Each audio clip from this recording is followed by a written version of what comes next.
What more can you tell us about these latest developments?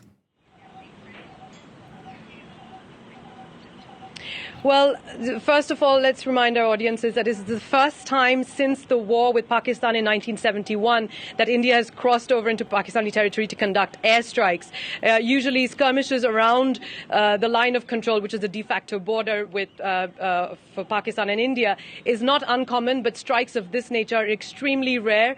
As you heard the Foreign Secretary over there, he did say it was a preemptive strike, and he did say that these militants from the Jaish-e-Mohammed, which is the group that claimed the attack that took place earlier this month in Kashmir, that they were planning other attacks on Indian territory, and Indians are claiming that 300 odd militants were killed in this attack.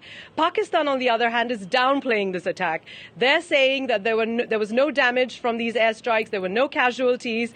In fact, the Pakistani army spokesman said earlier today on Twitter that the Indian jets had to scramble hastily and leave hastily after dropping their payload because Pakistani jets were gathering. So we're getting conflicting narratives of what really went on over there. This is not uncommon. This has happened before in 2016 after India launched a so-called surgical strike just across the border after one of their army camps was attacked by militants. So these kinds of conflicting narratives are common from India and Pakistan. It shows that both the countries want to come out on top. Shreya, now this is just, of course, the latest twist in a very tumultuous and long history between India and Pakistan. Give us a bit more context here. Yeah, so this is not the first time that tensions the tensions are always brewing between the two neighbors rather. And the last time there was a full-scale war was in 1999 in Kargil, and since then we haven't really seen a full-blown war between the two countries. But let's remember also what the context is right now in India.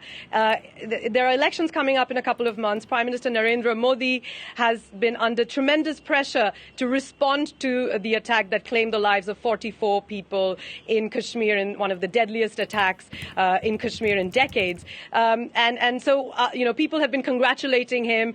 People have been congratulating the Air Force, and even all political parties have been united in saying that this was the right thing to do.